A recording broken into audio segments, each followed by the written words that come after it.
I'm re-recording this because I lost the footage of that coming off there. So at the end of the last video you've seen, I said I was going to take the boiler off. That's happened.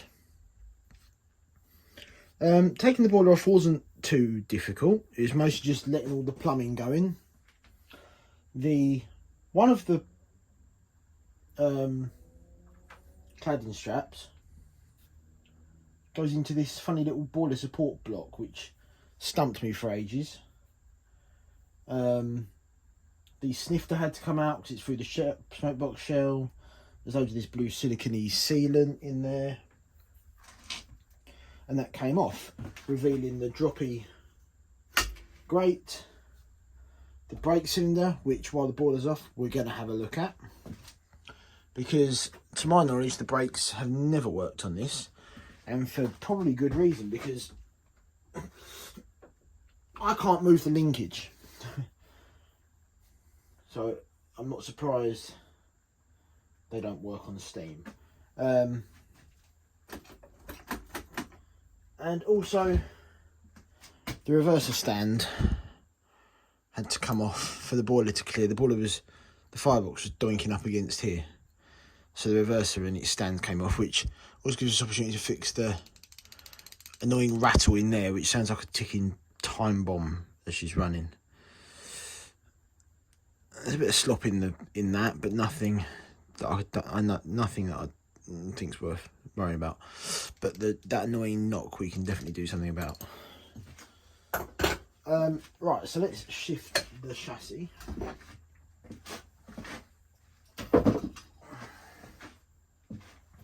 Which means you're up to the boiler. This is the boiler band that went into that funny block. The superheater came out quite easy. It's in reasonable nick. It needs a good clean to see, but there doesn't appear to be anything amiss with it. It's quite short because of the combustion chamber. So if I hold this up to it, you can see how long the combustion chamber is on this. So you've got firebox, combustion chamber with 6 water tubes in it. She seems like a witch when she's in a good mood, which we're going to have a look at because it's quite an unusual boiler with the combustion chamber in it. It has drawn, but apparently very few of them get made like it.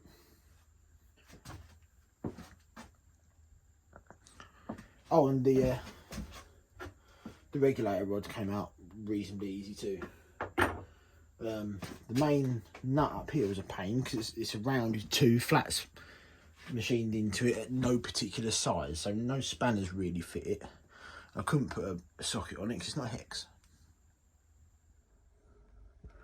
Okay, so we are up inside the firebox.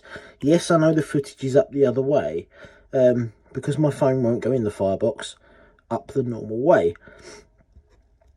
And there you can see the combustion chamber with its 6 Galloway tubes. That's what those water tubes are called.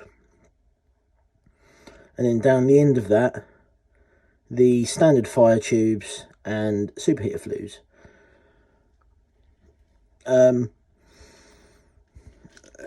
According to its builder, this was a pig to make. And if he had to replace this boiler, he wouldn't bother. Just for the sheer complexity. And there is no way you're going to repair anything if that fails down there. Not sensibly. But she does steam like the proverbial. If you get a good fire up to this level, you try stopping it, make it steaming. But if you get any fire, any coal, any ash, smuts, anything you like sitting up in that chamber, the steaming rate drops off quite considerably quick. It's like having a row of block tubes.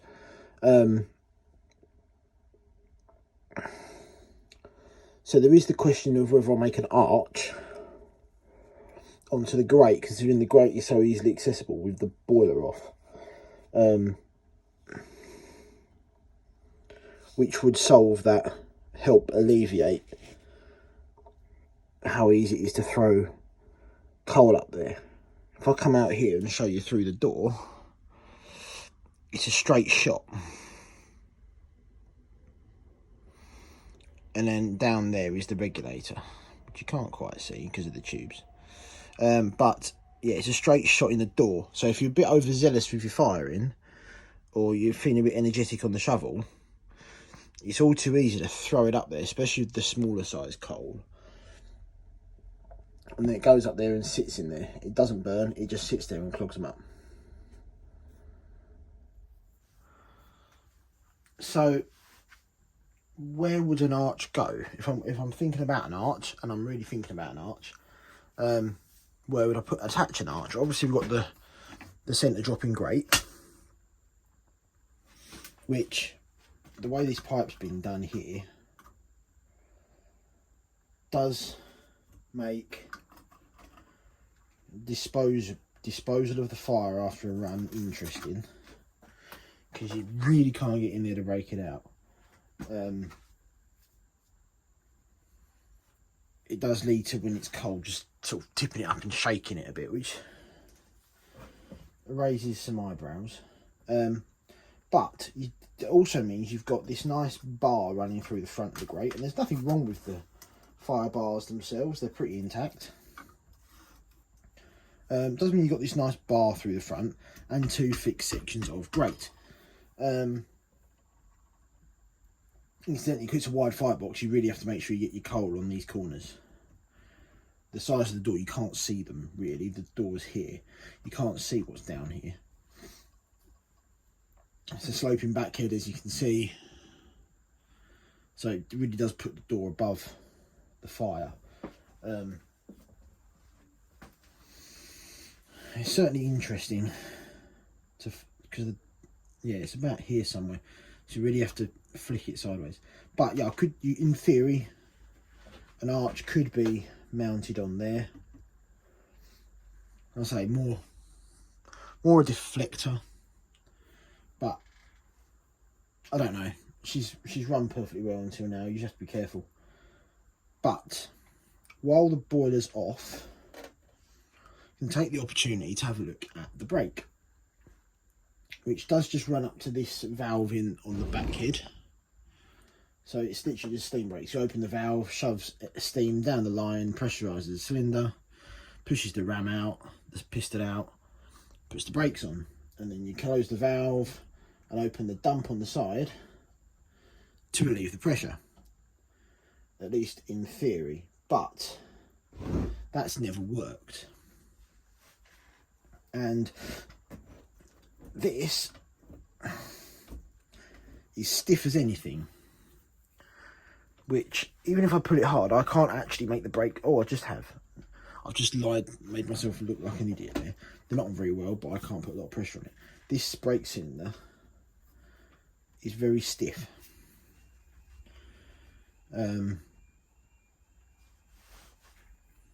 So it does need looking at why the brakes don't really work.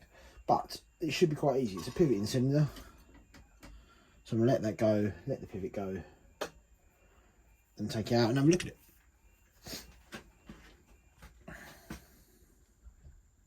There's nothing really wrong with the rest of the chassis.